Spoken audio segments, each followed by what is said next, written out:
Aloha, friends and family. Figured we'd talk a little bit more about yesterday's subject. Why. Today we'll talk about why they ate the fruit. But to say that is basically to say we ate the fruit. So why do we eat the fruit? Why did they eat the fruit?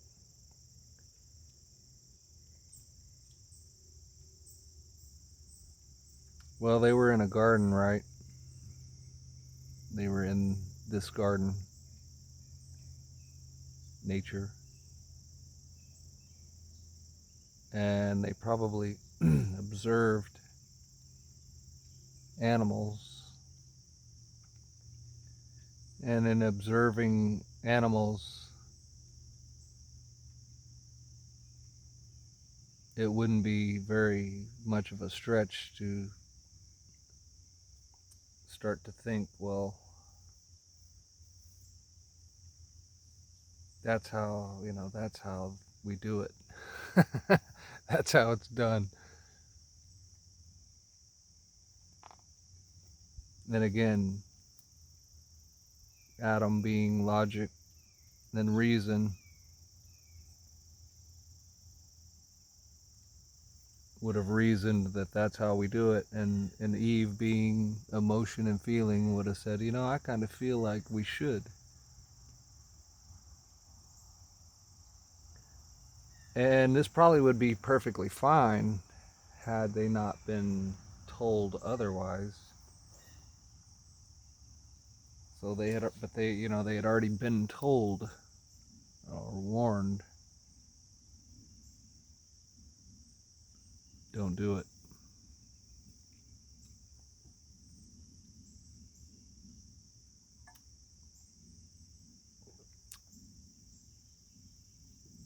Now the whole part about Satan being this external creature that was in the form of a snake, I'm not sure that that's accurate. I think that was added. Because again, the snake is the coiled up energy. We could say sexual energy at the base of the spine, lower chakra area, close to the sexual organs. And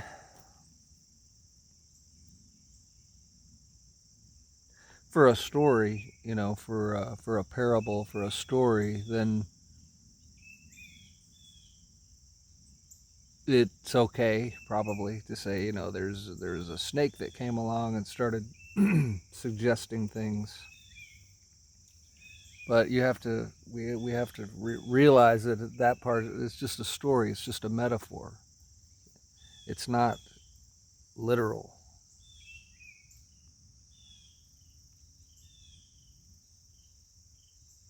Adam and Eve, we could again say, is a parable or a story. It's not literal because Adam and Eve is us, is every man, every woman. We have the divine masculine and divine feminine within us. We have the coiled up serpent within us. But if you were going to try to explain these things within us in a way that other people could understand it, you'd probably put it in the form of a story or a parable. But people, have been taught, especially in Christianity, that it's all literal. It has to be literal. There's no exception. It has to be literal. Like even Jesus could be a parable. Because again, the Christ consciousness is within all of us. The Christ is within all of us. Could it have been a man too? Sure. But it doesn't have to be. Unless you've been taught, nope, it's all literal. You must think of it this way only.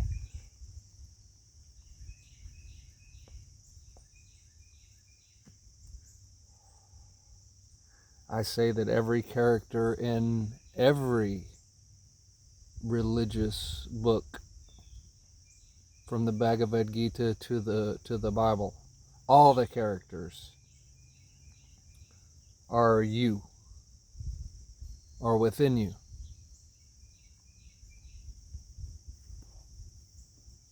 So the devil is not literal, but he's metaphoric, and he's within you. Potentially, he shouldn't be. We shouldn't give way to these characters. If we were in our divine state and had full control and mastery over our fleshly selves, then these characters would not appear in us or in our world. Because again, if something appears within you, or if something is within you, then it's going to appear in your external world at some point.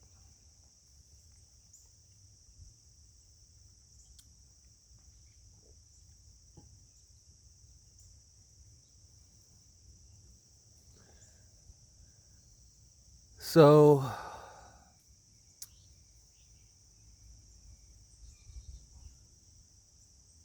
I guess a question becomes, what if we all stopped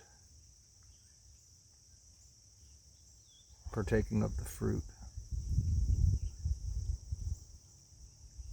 Would man become extinct?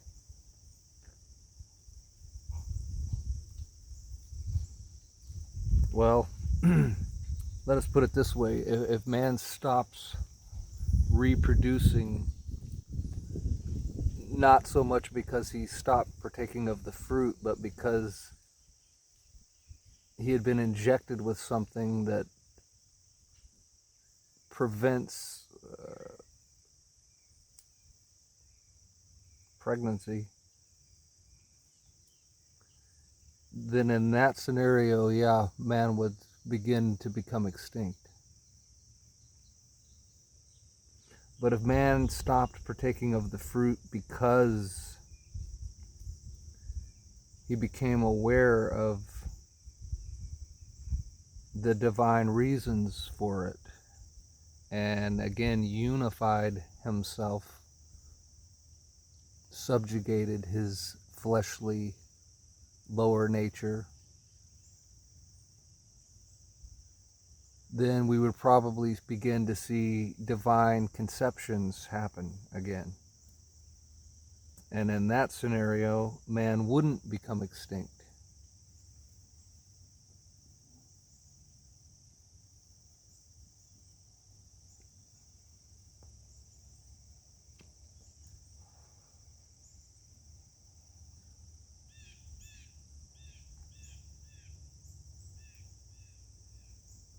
And the love of this fruit is so great that some religions even have that fruit being the reward in heaven. Islam tells you that you're going to have so many virgins when you get to heaven, which means you're going to have a bunch of virgin girls to have sex with when you get to heaven. As though that is the pinnacle of heaven, which just shows us how strong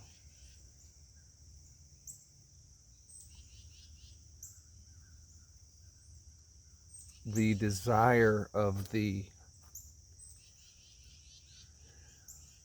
bestial man is.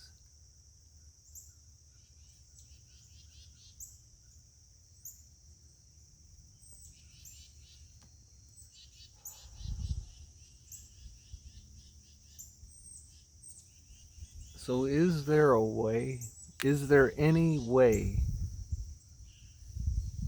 for sex between humans? Is there any way for it to be righteous?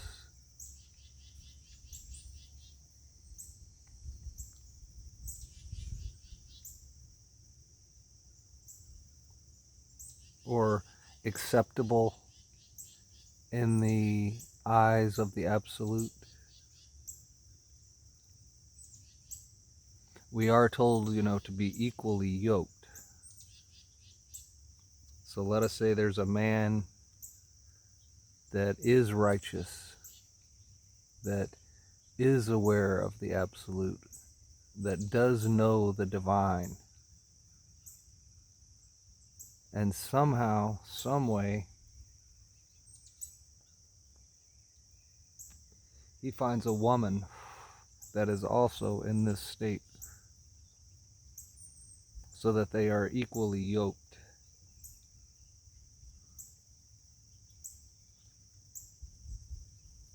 Would it be acceptable for them to partake of the fruit?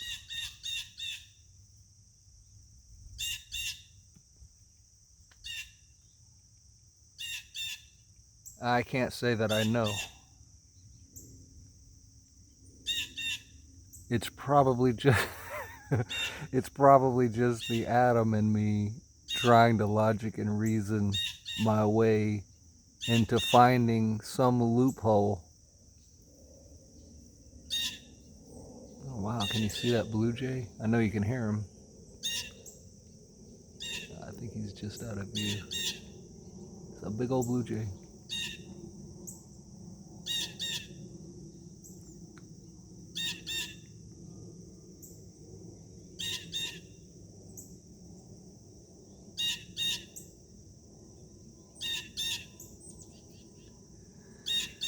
So, Genesis makes a little more sense with sex being the forbidden fruit, because this is probably the greatest of all temptations known to man.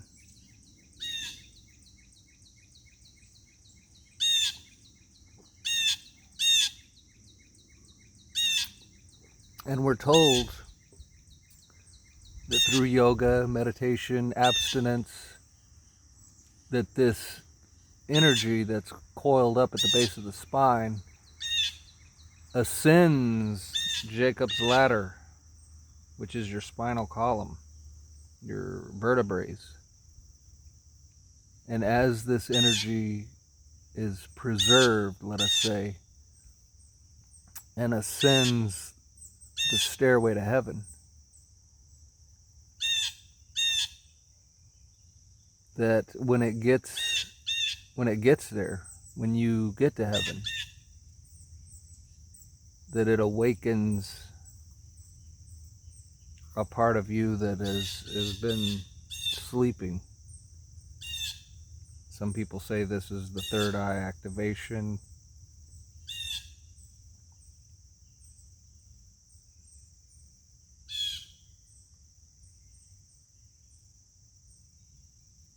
That this is one of the pinnacle, steps of ascension. And who are we to say that that's not so, especially if we have not experienced it, especially if we have not done the work, so to speak. We have not given ourselves time to have this energy. It's also known as chrism. Interesting. CHRI. Chrism. Christ. They're very similar. Ascending into heaven, in this case your spinal cord, to heaven, your mind, where imagination is. And imagination, again, is the creator of all things. Everything that you see around you right now began in the imagination.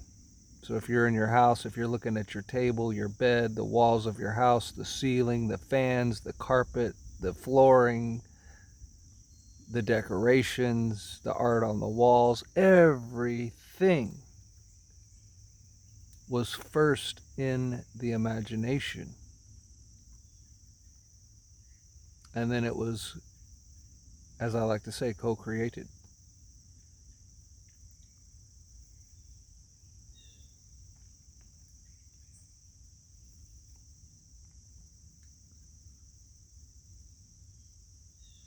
So there's definitely more than one way to look at scriptures of any kind, be it the Bible or whatever. And again, depending on how rooted in duality a person is, or how free from duality a person is going to affect that filter in the mind that everything runs through. Everything that you perceive and receive is filtered through a filter that is in your mind.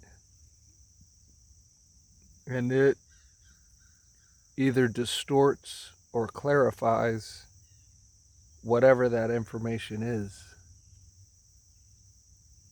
And then you take what's on the other side of the filter once it's gone through there, and you say, okay, this to me is the truth. You know, like some people believe Jesus was a literal man. He has to be a literal man. He had to die for the sins of the entire world, and it's all an external reality that one must then place belief and faith in. And there's no other way for them because of the filter that's in their mind that tells them this is the way it is, or this is what you come away with as truth. But if we take a few layers of that filter off and get a little more clarity, we realize, well, wait a minute, the Christ could be metaphoric, and the Christ that needs to be crucified is connected to the serpent that's in the lower part of your spine that needs to ascend to heaven. And you're the one that does this. You're the one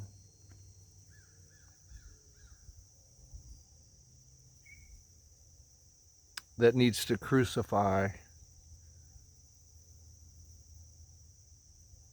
the flesh so that the Christ can rise and ascend to heaven, which is just a picture. Again, these are all characters. They're all you. You play the part of every single character.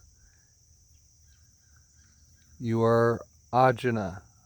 I'm not sure if I'm saying the name right, but in the Bhagavad Gita, you are Arjuna asking Krishna these questions about God, and you are also Krishna answering Arjuna. It's a picture of your higher self speaking to your lower self and the discourse between the two. You are Arjuna, who does not want to go to battle, does not want to kill his fellow men. He sees the futility in murdering and fighting and killing. And he doesn't want to. Right at the moment of the battle's about to begin, and everybody should be ready and gung-ho, and everybody's got their weapons sharpened up and whatever, and it's time to start doing it. And Arjuna's like, man, I don't even want to participate in this crap. This just doesn't feel right. And so he starts questioning Krishna about all these things. You are, that's you. The person that would be doing the killing is you. The person that would be getting killed is you. The person that would be observing is you. And see, as we go on through this kind of process of this is all you, these are all aspects of you, then we start to see the bigger picture of, oh wow, me and God are one. I am God, God is me. I have, and see again the reason that Adam and Eve, let us say, why were they allowed to partake of the forbidden fruit if that was the if that was going to be such a detrimental fall for humans, right? But we have free will, and if you're going to have free will, you have to be free to make mistakes, or you have to be free to disobey or reject good advice.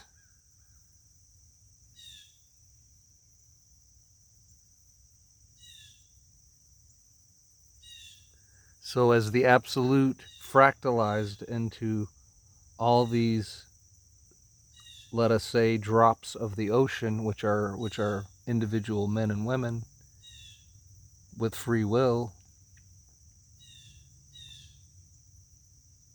they wouldn't have free will if there was some kind of external imposition that stepped in and said, well, you can do all of these things, but if you do this, then some outside force is going to stop you.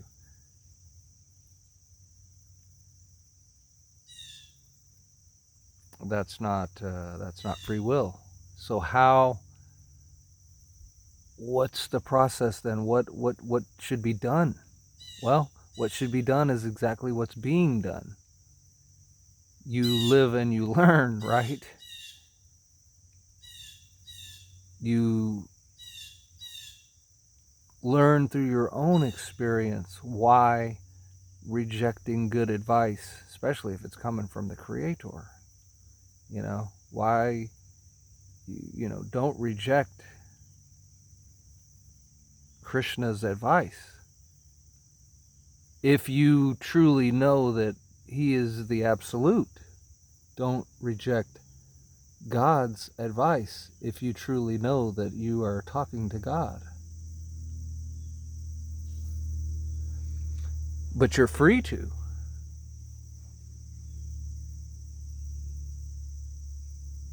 You have that freedom. And then in rejecting that advice, you create karma.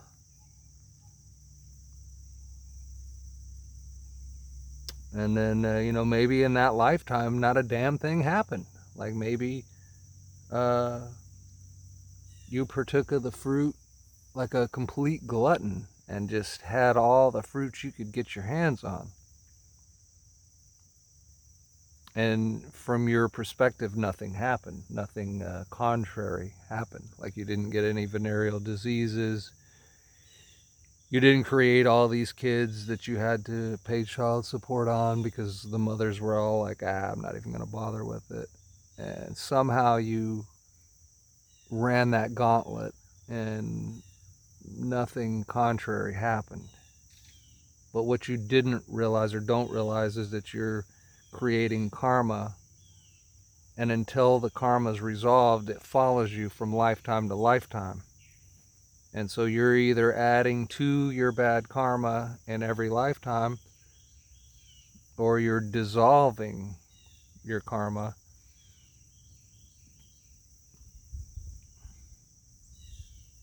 little by little by doing the correct actions. And then when you awaken and begin to awaken and begin ascending, then you can just completely resolve it, all of it, in one lifetime. I believe, anyway. I believe you can completely resolve all karma in one lifetime by coming to the knowledge and let us say submitting in full devotion to the absolute and forsaking all of the bestial carnal ways and all of its fruits.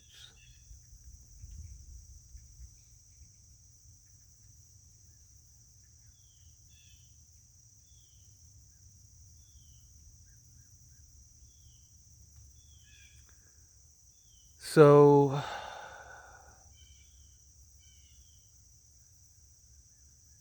as awakened as we are and might be, we realize how infantile we kind of still are.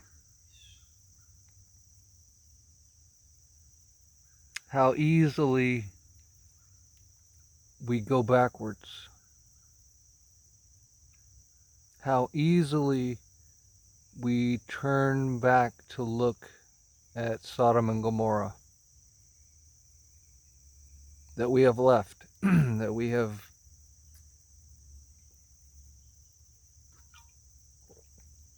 have resolved within ourselves. We are getting out, and that could just be a metaphor for the Matrix. Sodom and Gomorrah is the Matrix, and we've left it, and it's burning and crumbling, and we see this all around. But fix your eyes on the destination.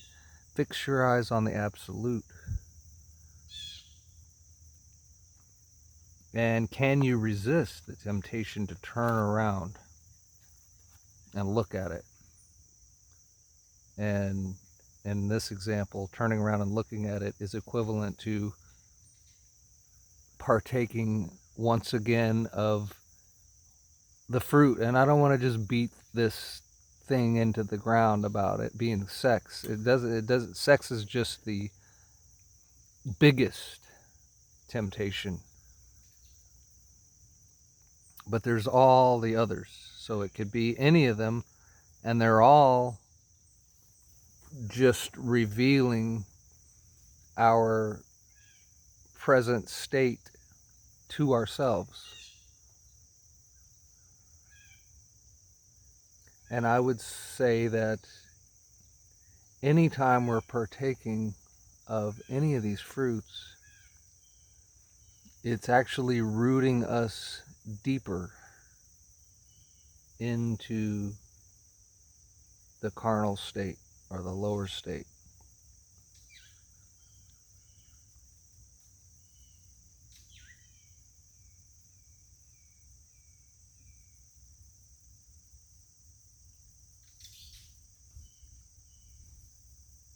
And what do we know about a tree that's rooted really deep and really well?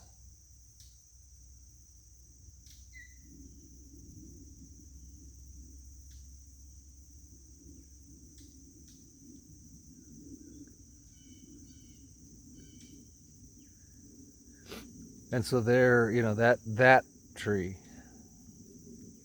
we could say, is the tree of karma. And so if you're feeding and nourishing and watering and supporting and looking after your tree of karma, it's gonna flourish, it's gonna thrive, it's gonna be hard to get rid of.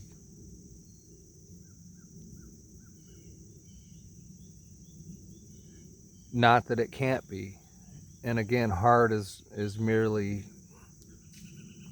in the eyes of the carnal man. In the eyes of the absolute, nothing is hard. Nothing is difficult. Nothing is impossible.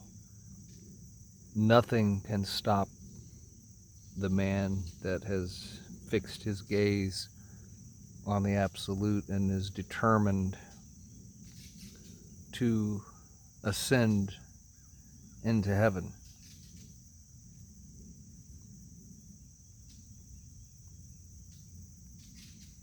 But it's going to take dedication, man. It's going to take discipline.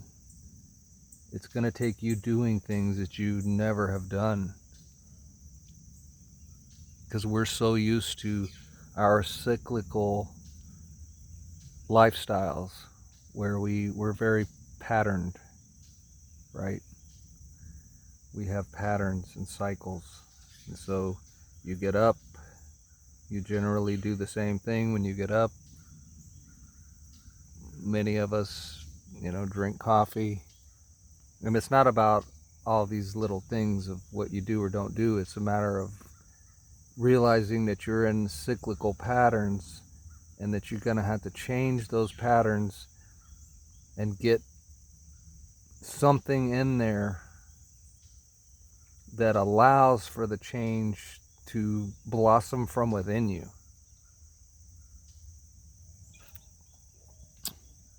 And yoga and meditation are really some of the key things that allow us to get a hold of our own minds, because again, the mind is the runaway mind train. It's the thing that's run away with us. And as it runs away, our external reality sort of runs away, and we find ourselves in a very tumultuous, dubious, dangerous, unpleasant world.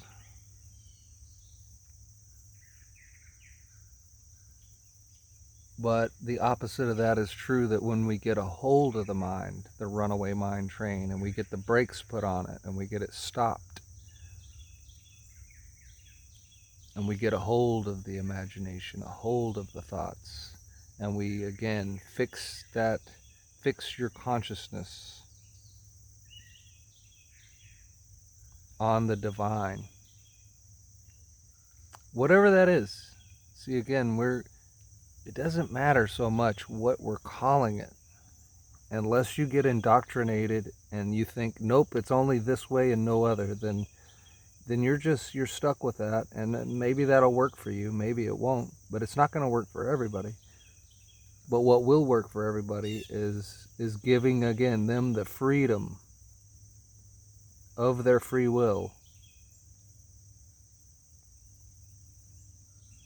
and saying, look, if your heart is fixed on love and good, which we call God,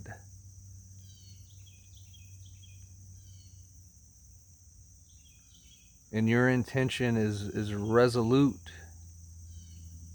and no matter what comes up within you or without of you, you're determined. I am going to know God. I am going to be one with God. I'm going to resolve all matters. I'm going to be free. This is my last incarnation here in this lower bestial world.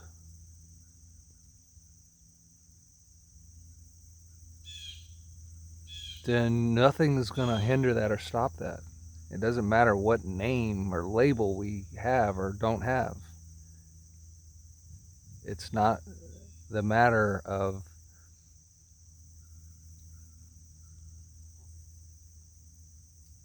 a ritual. It's not the matter of a particular sacrifice. It's not any of these specifics that people get hung up on. It's just your heart. It's just your heart. And God knows your heart, right? Indoctrinated people don't know your heart. They just want you to think and believe what they think and believe, because that seemingly works for them. And if it works for them, they figure it works for everybody. And it's just the same way. And anybody saying anything different is labeled as this, that, or the other.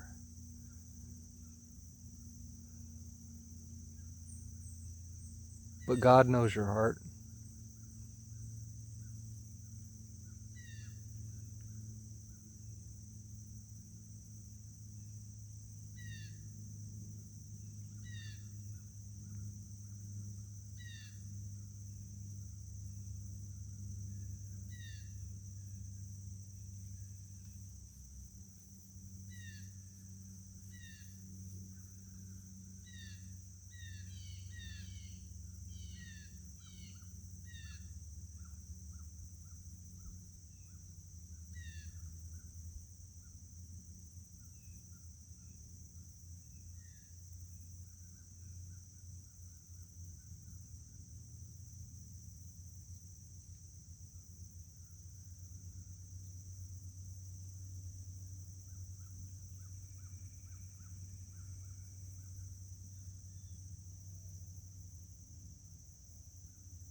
In this world, the heart struggles to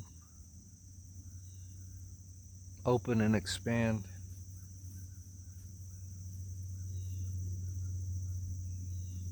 In the bestial lower world, the heart struggles to stay open and stay expanded.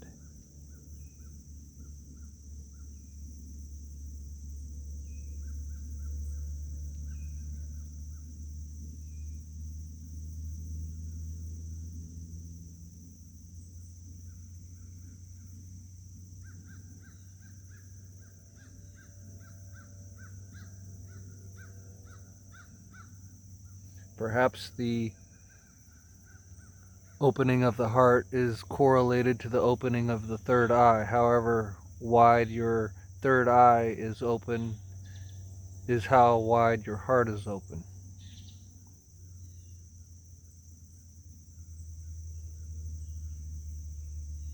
And if your third eye is not open at all, then your heart may not be open. It doesn't mean you don't have a heart, it just means it's not open. And the heart is a portal, and frequency comes through it. And so the more closed it is, the less frequency is coming through it.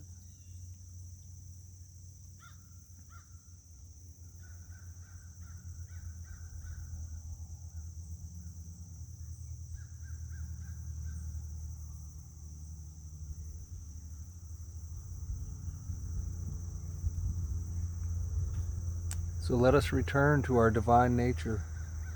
Let us open our hearts wide. Let us open our third eyes wide,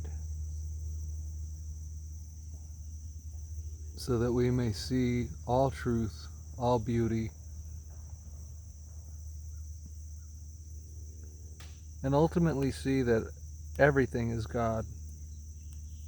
Everything is an aspect of God. It's just we're at different places and we're manifesting different things.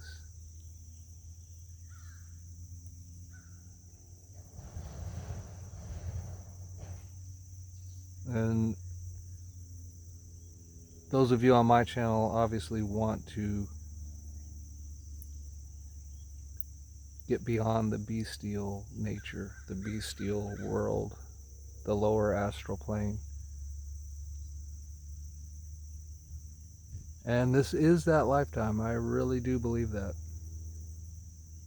For me, for you, for anybody that wants to, anybody that can understand this subject matter. Like, if you even want to know anything about this, then this is the lifetime for you. Because there's so many people out there that are still would just say, you know, it's conspiracy theory, it's religiosity, they would just have so many ways of disregarding it and going right back to the fruits of the bestial nature and stuffing themselves with a fellow sentient creature,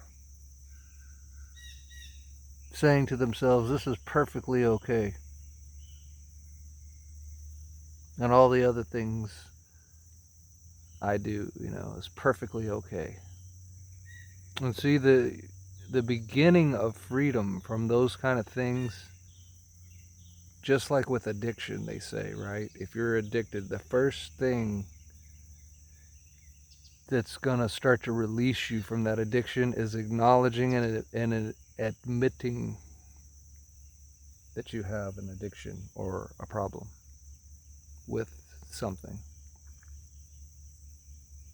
And I would say that the humans in the bestial kingdom have a problem with just about everything.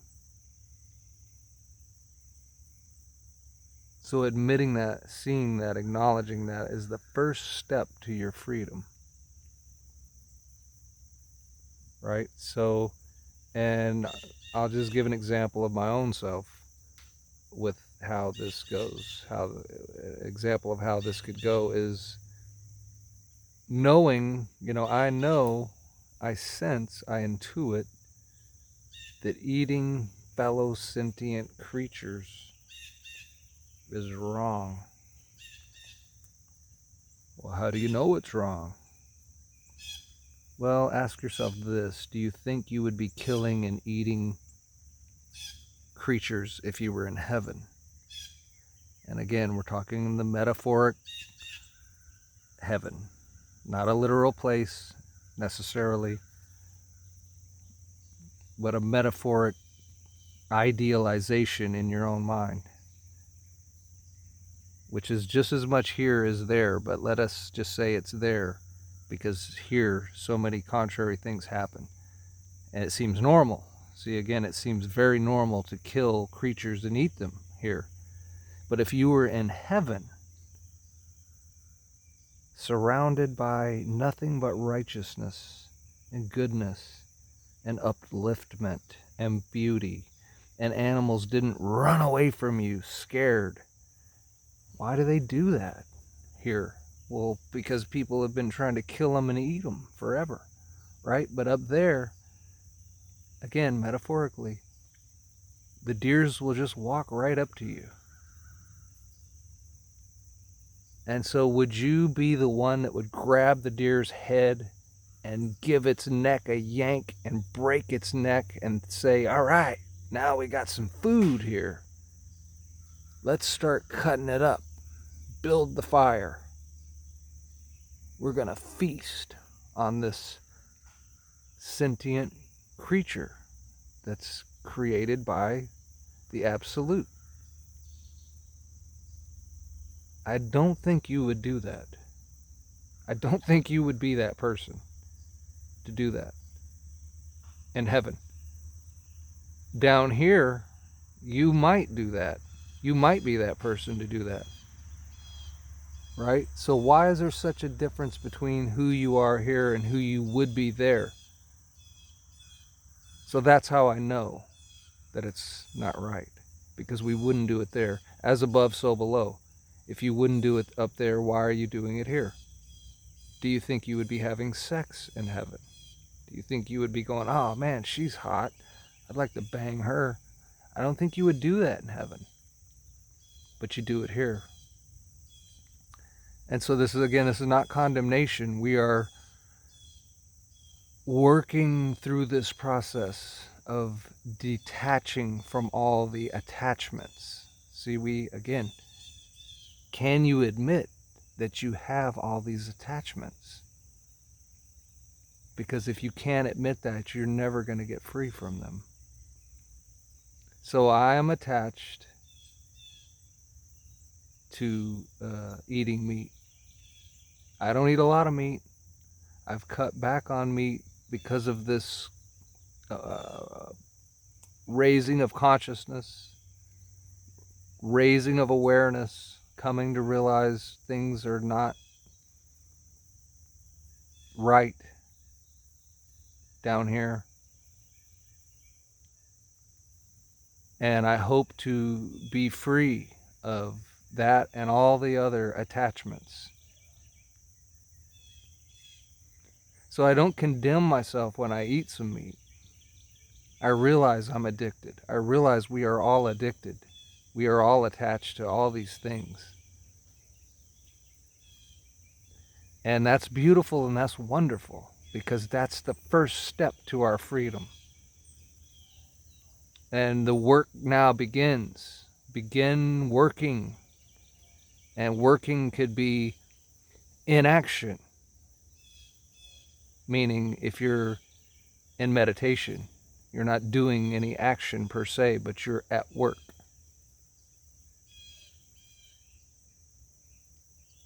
You're seeking your freedom from these various bondages.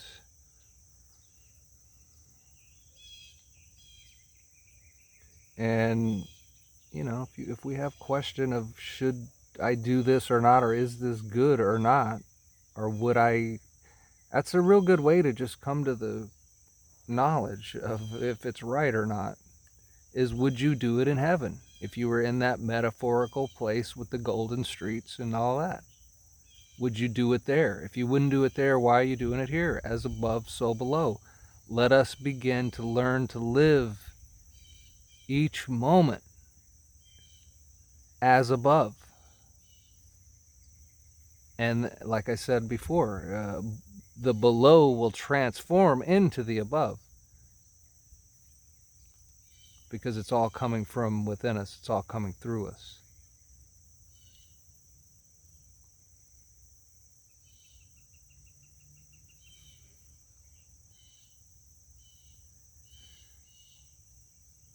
So this is kind of a part 2 to yesterday's video.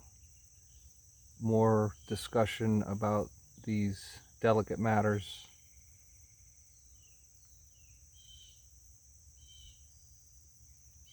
I wish you the very, very best and the fastest, most straightest way to your freedom and reunion with the Absolute. Until next time, my beautiful friends and family.